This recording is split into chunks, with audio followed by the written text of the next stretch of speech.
সৃষ্টির শুরু থেকেই মানব মন তার স্রষ্টা বা উৎসকে খোঁজার চেষ্টা করেছে এবং সেই স্রষ্টাকে রাজি খুশি করার উদ্দেশ্যে পালন করে চলেছে ধর্মীয় রীতিনীতি। এবং মহান আল্লাহ তাআলা তার একত্ববাদের পরিচয় এবং ধর্মীয় রীতিনীতিকে প্রতিষ্ঠিত করার জন্য যুগে যুগে পাঠিয়েছেন অসংখ্য পথ প্রদর্শক, যারা বিভিন্ন সময় আল্লাহর প্রতিনিধি হিসেবে মানুষকে দেখিয়েছেন সরল ও সঠিক পথ, যাদের ইতিহাস ও নিদর্শন আমাদের জন্য আজও শিক্ষণীয়। তাই সিটিভি বাংলার আজকের এই পর্বে আমরা জানতে চলেছি এমনই এক রাসূলের জীবনী, যার জীবনের নিদর্শনসমূহ আমাদের জন্য শিক্ষণীয়। আমরা আলোচনা করব হযরত মুসা আলাইহিস সালামের সম্পর্কে। মুসা আলাইহিস সালামের জন্ম হয়েছিল আনুমানিক খ্রিস্টপূর্ব 13 শতাব্দীতে। তিনি প্রাচীন মিশরের এক সম্ভ্রান্ত বনি ইসরায়েল পরিবারে জন্মগ্রহণ করেন। তথ্যসূত্রে তার পিতার নাম ছিল ইমরান এবং মাতার নাম জোকেবদ। তাই অনেকের মতে মিশরীয় রীতি অনুযায়ী তার পুরো নাম ছিল মুসা বিন ইমরান। তিনি যে সময়টাতে জন্মগ্রহণ করেন সেই সময়ে মিশরের রাজা ছিল রামেসিস এবং সে নিজেকে সকলের সৃষ্টিকর্তা বলে দাবি করত, নাউজুবিল্লাহ। সেই সময় মিশরের রাজাদের উপাধি ছিল ফেরাউন। তাই অধিকাংশ কিতাবে তখনকার রাজা হিসেবে ফেরাউনের নামই উল্লেখ রয়েছে। 13 শতাব্দীর প্রথম দিকে ফারাও রাজা রামেসিস স্বপ্নে দেখে বনি ইসরায়েলের মাঝে এমন এক পুত্র সন্তান জন্মগ্রহণ করবে যার মাধ্যমে তার ধ্বংস সাধন হবে। তাই ফেরাউন বনি ইসরায়েলের জন্মগ্রহণকারী প্রতিটি পুত্র সন্তানকে নবজাতক অবস্থায় প্রাণনাশের সিদ্ধান্ত নেয়। কয়েক বছর পর যখন পুত্র সন্তান পালিত না হওয়ার কারণে বনি ইসরায়েলদের ভবিষ্যৎ নিশ্চিহ্ন হওয়ার আশঙ্কা দেখা দেয়, তখন তারা ফেরাউনের কাছে বিষয়টি জানায়। বিষয়টি শুনে ফেরাউন বলে 1 বছর পর পর এই কার্যক্রম স্থগিত থাকবে। যে বছরেই এই কার্যক্রমটি বন্ধ ছিল সেই বছর জন্মগ্রহণ করেন হযরত মুসা আলাইহিস সালামের ভাই হযরত হারুন আলাইহিস সালাম। আর যেই বছর এই কার্যক্রমটি প্রচলিত ছিল সেই বছরই জন্মগ্রহণ করেন হযরত মুসা আলাইহিস সালাম। মুসলমানদের বীরত্ব এবং ঐতিহ্যের অজানা ইতিহাস জানতে সিটিভি বাংলা চ্যানেলটি সাবস্ক্রাইব করে আমাদের অনুপ্রাণিত করবেন। সেই সাথে কমেন্ট বক্সে আপনার মূল্যবান মতামত জানাবেন। তাফসীর ইবনে কাসিরের বর্ণনা অনুযায়ী ফেরাউনের সৈন্যদের হাতে প্রাণ হারাবার ভয়ে মুসা আলাইহিস সালামের পিতামাতা তাকে একটি সিন্ধুকে ভরে পাশের নীল নদে ভাসিয়ে দেন এবং পবিত্র কোরআনে সূরা তোহার মধ্যে বিষয়টি উল্লেখ রয়েছে। সেখানে মহান আল্লাহ বর্ণনা করেন মুসা আলাইহিস সালামকে নীল নদে ভাসিয়ে দেবার পর সেটি অনুসরণ করে তার বোন পিছু পিছু হাঁটছিল। অতঃপর সিন্দুকটি গিয়ে ফেরাউনের পাশের ঘাটে আটকায়। সেখানে ফেরাউনের স্ত্রী আসিয়া শিশু মুসা আলাইহিস সালামকে লালন পালনের ইচ্ছা পোষণ করেন। ফেরাউন হযরত মুসা আলাইহিস সালামের প্রাণনাশ করতে চাইলেও তার স্ত্রী আসিয়া তাকে বাধা প্রদান করেন এবং তাকে লালন পালন ও দুগ্ধ পান করানোর জন্য একজন আয়া খুঁজতে থাকেন। এমন সময় হযরত মুসা আলাইহিস সালামের বোন আসিয়াকে বলেন, আমি কি এমন একজনের খবর দেব যে এই শিশুকে লালন পালন করতে পারবে? আসিয়ার নির্দেশে তিনি পরিচয় গোপন করে হযরত মুসা আলাইহিস সালামের মাকে নিয়ে আসেন এবং তার হাতেই দায়িত্ব প্রদান করেন শিশু মুসার লালন পালনের। এভাবে হযরত মুসা আলাইহিস সালাম ফেরাউনের তত্ত্বাবধানে তার নিজ মায়ের দ্বারা পালিত হতে থাকে। মুসা আলাইহিস সালাম যখন একটু বড় হলে তার মা তাকে পুরো বিষয়টি খুলে বলে এবং মুসা আলাইহিস সালাম জানতে পারেন যে তিনি একজন বনি ইসরায়েলের সন্তান। এইভাবে মুসা আলাইহিস সালাম বড় হতে থাকেন এবং ফেরাউনের দ্বারা বনি ইসরায়েলদের প্রতি সেই অবিচার দেখে ফেরাউনের প্রতি হযরত মুসা আলাইহিস সালামের ক্রোধ বাড়তে থাকে। হঠাৎ একদিন বনি ইসরায়েলের এক লোকের সাথে কিপ্তি এক লোকের ঝামেলা দেখে হযরত মুসা আলাইহিস সালাম সেটি সংশোধনের উদ্দেশ্যে তাদের মাঝে বাধা প্রদান করেন এবং ভুলবশত সেই কিপ্তি লোকটিকে তিনি একটি ঘুষি দিয়ে বসেন, যার ফলে সেই লোকটির প্রাণ নাশ হয়ে যায়। পরবর্তীতে মহান রাব্বুল আলামিনের কাছে এর জন্য অনুতপ্ত হয়েছিলেন। বিষয়টি ফেরাউনের রাজদরবার পর্যন্ত চলে যায় এবং ফেরাউন মুসা আলাইহিস সালামকে পাকড়াওয়ের নির্দেশ প্রদান করে। বিষয়টি সম্পর্কে মুসা আলাইহিস সালাম অবগত হলে তিনি দেশ ত্যাগে বাধ্য হন। তিনি মরুভূমি অঞ্চল দিয়ে মিশর ছেড়ে যাত্রা শুরু করেন, যার বর্ণনা পবিত্র কোরআনুল কারীমে সূরা তোহার মধ্যে মহান আল্লাহ তাআলা বর্ণনা করেছেন। যখন তিনি একটি ময়দানে এসে পৌঁছান, অত্যন্ত রৌদ্র প্রখরতায় ও লম্বা যাত্রার কারণে মুসা আলাইহিস সালাম ক্লান্ত হয়ে পড়েন। তাই একটি গাছের ছায়ায় আশ্রয় নিলে তিনি দেখতে পান পাশের একটি কূপ থেকে কিছু রাখাল তাদের পশুগুলোকে পানি পান করাচ্ছিল এবং তার পাশেই দুটি মেয়ে তাদের পশুগুলো নিয়ে দাঁড়িয়ে রয়েছে। মেয়ে দুটির কাছে হযরত মুসা আলাইহিসসালাম জানতে চান তারা কেন সেখানে দাঁড়িয়ে রয়েছে।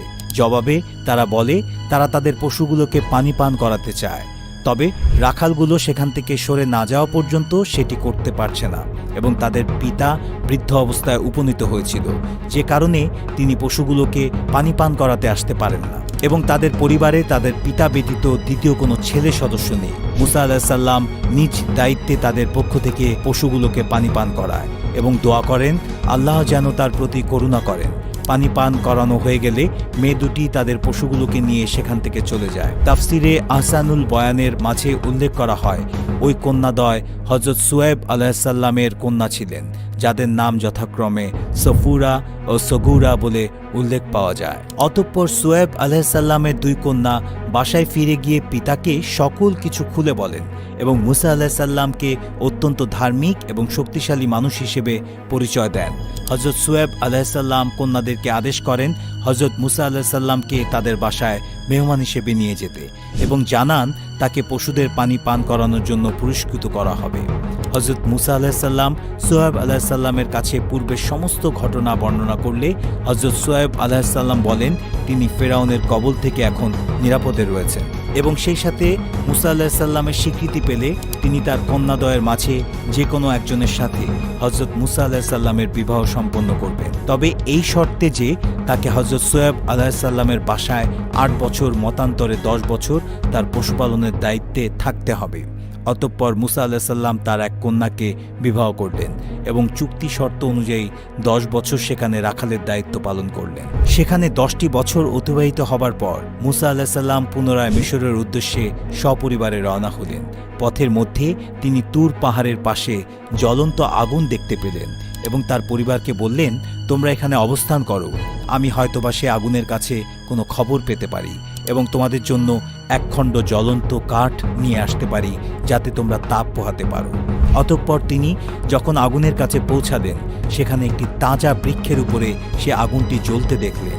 তিনি সেটা দেখে বিস্মিত হলেন, কেননা সে আগুন জ্বলতে থাকার কারণে গাছটির কোনো ক্ষতি হচ্ছিল না। অতঃপর সে আগুনের মধ্য থেকে একটি আওয়াজ ভেসে আসলো, ইয়া মুসা ইন্নী আনানাল্লাহি রাব্বিল আলামিন, অর্থাৎ হে মুসা নিশ্চয়ই আমি আল্লাহ এই সৃষ্টি জগতের প্রতিপালক। অতঃপর মহান আল্লাহ তাআলা হযরত মুসা আলাইহিসসালামের হাতে থাকা লাঠিটি নিক্ষেপ করতে বললেন।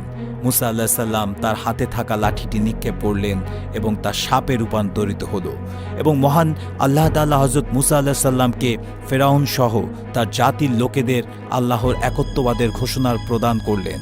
হযরত মুসা আলাইহিসসালাম আল্লাহর কাছে তার ভাই হারুন আলাইহিসসালামকে তার সাথী হিসেবে চাইলেন এবং মুসা আলাইহিসসালাম তার মুখে জড়তা থাকার কারণে তিনি দোয়া করতেন, হে আমার প্রতিপালক, আমার বক্ষ প্রশস্ত করে দাও এবং আমার কাজ সহজ করে দাও, আমার জিহ্বার জড়তা দূর করে দাও যাতে তারা আমার কথা বুঝতে পারে। অতঃপর মুসা আলাইহিসসালাম তার স্বজনদের সহ মিশরে ফিরে গেলেন। মুসা আলাইহিসসালাম ফেরাউন ও তার জাতির কাছে যখন দ্বীনের দাওয়াত দিলেন তিনি জানালেন মহান আল্লাহ তাআলা তাকে তাদের পথ প্রদর্শক হিসেবে পাঠিয়েছে আর মহান আল্লাহ তাআলা আমাদের একমাত্র উপাসক এবং নিদর্শন স্বরূপ তিনি তার জাতির লোকদের তার হাতে থাকা লাঠিটি সাপে রূপান্তরিত করে তার মোজেজা প্রদান করলেন। তখন তার জাতির লোকেরা সেটিকে শুধুমাত্র একটি জাদুবিদ্যা বলে উপহাস শুরু করল। অপরপক্ষে ফেরাউন বলল, হে মিশরীয় অধিবাসী, আমি তোমাদের একমাত্র উপাসক। এবং সে বলল, হে হামান, ইট দ্বারা একটি উঁচু দালান নির্মাণ করো যেখান থেকে আমি মুসার রবকে দেখতে পাবো। এবং মুসা আলাইহিসসালামকে পাকড়াওয়ের নির্দেশ প্রদান করল। তাই মুসা আলাইহিসসালাম ফেরাউনের হাত থেকে তার জাতির লোকদের রক্ষা করতে পুনরায় যাত্রা শুরু করল। হযরত মুসা আলাইহিসসালাম ও তার ভাই হারুন সহ তার জাতির লোকদের নিয়ে যখন যাত্রা শুরু করল, ফেরাউন তার বাহিনী সহ তাদেরকে পাকড়াও করার জন্য মুসা আলাইহিসসালাম ও তার জাতির লোকদের পিছু পিছু তারাও যাত্রা শুরু করল। চলতে চলতে হঠাৎ মুসা আলাইহিসসালাম ও তার জাতির লোকেরা নীল নদের সামনে এসে উপনীত হল। আল্লাহর নির্দেশে হযরত মুসা আলাইহিসসালাম তার লাঠি দ্বারা নীল নদের পানিতে আঘাত করলেন এবং সাথে সাথে নীল নদের পানি সুপ্রশস্ত রাস্তা তৈরি করে দিল। মুসা আলাইহিসসালাম তার জাতির লোকদের নিয়ে সেই রাস্তা ধরে নীল নদ অতিক্রম করতে শুরু করলেন। ফেরাউন তার বাহিনী নিয়ে যখন মুসা আলাইহিস সালামের পিছু পিছু আসলো, তখন সে নীল নদে সুপ্রশস্ত রাস্তা দেখতে পেল, যা দিয়ে হযরত মুসা আলাইহিস সালাম ও তার জাতিরা নীল নদ অতিক্রম করছিল। ফেরাউন ও তার বাহিনী মুসা আলাইহিস সালাম ও ঈমানদারদের পদাঙ্ক অনুসরণ করে সেই রাস্তা দিয়েই নীল নদে নেমে পড়ল। মুসা আলাইহিস সালাম যখন নীল নদের ওই পাশে চলে গেলেন, তখন ফেরাউন মাত্র নীল নদের মাঝ বরাবর। মুসা আলাইহিস সালাম আল্লাহর নির্দেশে তার লাঠি দ্বারা পুনরায় নীল নদের পানিতে আঘাত করলেন এবং সাথে সাথে নীল নদ সৃষ্টিকৃত রাস্তা পুনরায় পূর্বের রূপ ধারণ করল এবং ফেরাউন ও তার বাহিনী সেখানে পানিতে ডুবে ধ্বংস হয়ে গেল। এ বিষয়ে মহান আল্লাহ তাআলা পবিত্র কোরআনে বলেন, আমি তার বাহিনী সহ তাকে পাকড়াও করলাম এবং সমুদ্রে নিক্ষেপ করলাম। অতএব দেখো জালিমদের পরিণাম কিরূপ হয়েছিল। অতঃপর হযরত মুসা আলাইহিস সালাম তার অনুসারীদের নিয়ে মিশর ছেড়ে রওনা হলেন। যখন তারা ফিলিস্তিনে পৌঁছালেন, সেখানে দেখলেন একদল লোক তাদের মূর্তি পূজায় ব্যস্ত। সেটা দেখে হযরত মুসা আলাইহিস সালামের অনুসারীরা বলল, হে মুসা, তাদের দেবতার মতো আমাদেরও একটি দেবতা তৈরি করে দাও, আমরা সেটির পূজা করতে চাই। অতঃপর মুসা আলাইহিস সালাম বললেন, হে অজ্ঞ সম্প্রদায়, তারা যা করছে সেটি অহেতুক এবং অচিরেই বিনাশ লাভ করবে। একমাত্র মহান আল্লাহ তাআলা তোমাদের প্রতিপালক, সুতরাং তোমাদের উচিত তার শুকরিয়া আদায় করা। তাদের এই কথোপকথনটি মহান আল্লাহ তাআলা সূরা তোহার মধ্যে উল্লেখ করেছেন। অতঃপর হযরত মুসা আলাইহিস সালাম নবুয়তের লাভের উদ্দেশ্যে তুর পাহাড়ে 40 দিন অবস্থানরত ছিলেন এবং তার উপর আসমানি গ্রন্থ তাওরাত নাজিল করা হয়। যখন তিনি তুর পাহাড় থেকে প্রত্যাবর্তন করলেন, তিনি দেখলেন তার অনুসারীদের একদল লোক গরুর মূর্তি বানিয়ে সেটির পূজা করছে। তিনি তাদের প্রতি আল্লাহর একত্ববাদের ঘোষণা করলেন। তখন তারা আল্লাহর প্রমাণস্বরূপ মুসা আলাইহিস সালামের কাছে আল্লাহকে দেখতে চাওয়ার বায়না ধরল, যার প্রতিফলস্বরূপ জাবালে নূরের উপরে মহান আল্লাহ তার নূর বর্ষিত করেন। একদা হযরত মুসা আলাইহিস সালাম তার জাতির উদ্দেশ্যে যখন বক্তৃতা প্রদান করছিলেন, তখন তারা তাকে প্রশ্ন করছিল, হে মুসা, তুমি কি পৃথিবীর সবচাইতে জ্ঞানী ব্যক্তি? মুসা আলাইহিস সালাম ভুলবশত মহান আল্লাহকে স্মরণ না করে তিনি স্বীকার করলেন, হ্যাঁ, আমি পৃথিবীর সবচাইতে জ্ঞানী ব্যক্তি।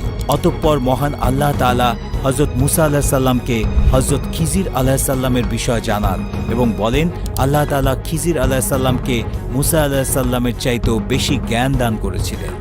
বিষয়টি জানার পরেই হযরত মুসা আলাইহিস সালাম হযরত খিজির আলাইহিস সালামের সাথে দেখা করার ইচ্ছা পোষণ করলেন।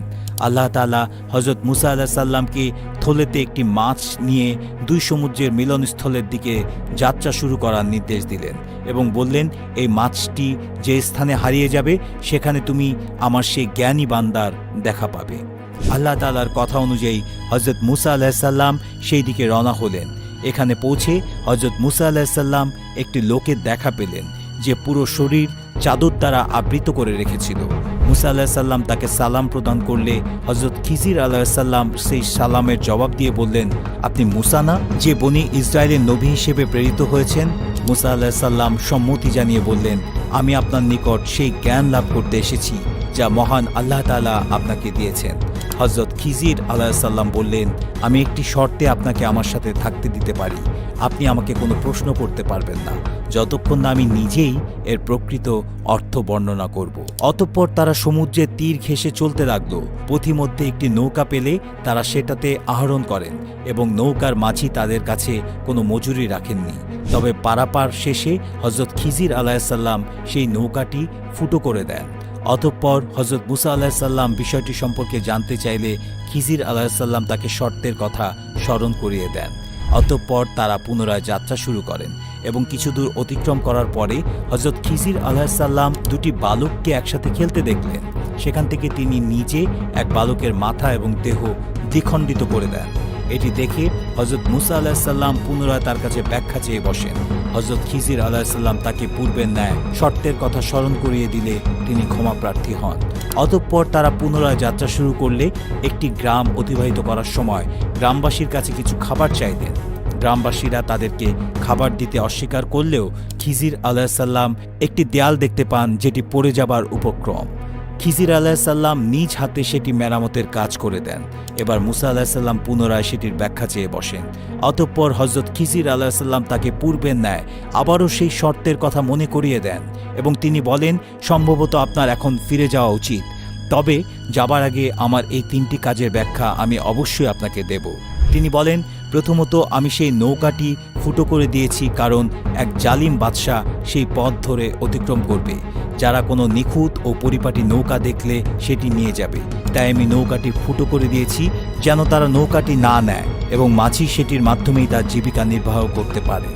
দ্বিতীয়ত, যে বাচ্চাকে আমি দ্বিখণ্ডিত করেছি তার বাবা মা মূলত মুমিন ব্যক্তি। আমি আশঙ্কা বোধ করি এই বাচ্চার হয়তো বড় হয়ে কুফরিদের অন্তর্ভুক্ত হতো, তাই আমি সেই বাচ্চাকে দ্বিখণ্ডিত করেছি যেন তার পিতামাতা এর পরিবর্তে সৎ সন্তান লাভ করে।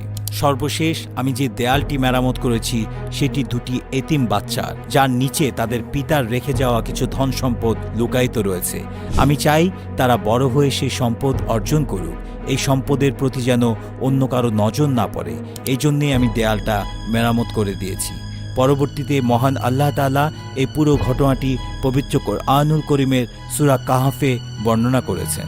অতঃপর হযরত মুসা আলাইহিস সালাম তার ভুলটি বুঝতে পারেন এবং তার জাতির নিকট চলে যান এবং তিনি তার দ্বীন প্রচারের কাজে মনোনিবেশ করতে থাকেন। একদা মহান আল্লাহর নির্দেশে হযরত আজরাইল আলাইহিস সালাম রূহ কবজের উদ্দেশ্যে তার নিকট আসলেন। সহিহ বুখারীর 3407 ও সহিহ মুসলিমের 2372 নম্বর হাদিস অনুযায়ী হযরত আবু হুরায়রা রাদিয়াল্লাহু তাআলা আনহু বর্ণনা করেন, হযরত আজরাইল মুসা আলাইহিস সালামের কাছে আসলে মুসা আলাইহিস সালাম আজরাইলকে এক চড় মারেন, যার ফলে তার একটি চোখ বাইরে বেরিয়ে আসে। তখন আজরাইল আল্লাহ তাআলার কাছে ফিরে গিয়ে বলেন, আপনি আমাকে এমন একজনের কাছে পাঠিয়েছেন যে প্রত্যাবর্তন করতে চায় না।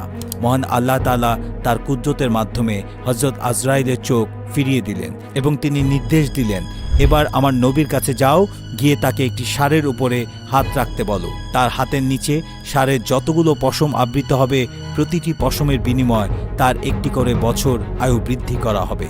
অতঃপর হযরত আজরাইল পুনরায় মুসা আলাইহিস সালামের নিকট আসলেন, তাকে বিষয়টি জানালেন। তখন হযরত মুসা আলাইহিস সালাম তাকে পুনরায় প্রশ্ন করলেন, হে আজরাইল, যদি আমার এই বাড়িয়ে নেওয়া আয়ুটুকু শেষ হয়ে যায় তখন কি হবে? জবাবে আজরাইল বলল, তখন আমি পুনরায় আপনার কাছে আসব আপনাকে প্রত্যাবর্তনের দাওয়াত দিতে। অতঃপর হযরত মুসা আলাইহিস সালাম বললেন, হে রব, প্রত্যাবর্তন যখন করতেই হবে তবে এখনই কেন নয়? পরিশেষে হযরত আজরাইল মুসা আলাইহিস সালামের রূহ মুবারক কবজ করেন এবং মুসা আলাইহিস সালামের ওফাত ঘটে। ইন্না লিল্লাহি ওয়া ইন্না ইলাইহি রাজিউন। আল কামেল ফিত তারিক কিতাবের ভাষ্যমতে হযরত মুসা আলাইহিস সালাম পৃথিবীতে 120 বছর জীবিত ছিলেন। পবিত্র কোরআনুল করিমে বাকি নবী এবং রাসূলগণের তুলনায় মুসা আলাইহিস সালামের নাম অধিকবার এসেছে এবং তিনি মহান আল্লাহ তাআলার সাথে সরাসরি কথা বলার সুযোগ লাভ করেছিলেন, যার কারণে মুসা কালিমুল্লাহ উপাধিতে তাকে ভূষিত করা হয়েছিল। হযরত মুসা আলাইহিস সালাম বনি ইসরায়েল গোত্রে জন্মগ্রহণ করায় তাকে বনি ইসরায়েলের নবী বলে অভিহিত করা হয়। তার জীবনী অত্যন্ত ঘটনাবহুল এবং এটিতে আমাদের জন্য অনেক শিক্ষণীয় দিক রয়েছে। মহান আল্লাহ তাআলা হযরত মুসা আলাইহিস সালামের জীবনী থেকে শিক্ষাগুলো আমাদের জীবনে প্রতিফলনের তৌফিক দান করুন এবং আল্লাহর প্রতি ঈমানের দৃঢ়তা বাড়িয়ে দিন। আমিন। সিটিভি বাংলার পার্মানেন্ট মেম্বারশিপ বাছাইয়ের আজকের প্রশ্ন, হযরত মুসা আলাইহিস সালাম কতদিন তুর পাহাড়ে অবস্থানরত ছিলেন? ক 20 দিন, খ 30 দিন, গ 40 দিন, ঘ 70 দিন। সঠিক উত্তরের পাশাপাশি যাদের মন্তব্য ভিডিওর সাথে সম্পর্কযুক্ত হবে এবং অত্যন্ত সুন্দর হবে তাদের মধ্য থেকে 20 জনকে আমরা সিটিভি বাংলার পার্মানেন্ট মেম্বার হিসেবে বাছাই করব এবং আমাদের ফেসবুক পেজে তাদের নাম লাইভে ঘোষণা করা হবে।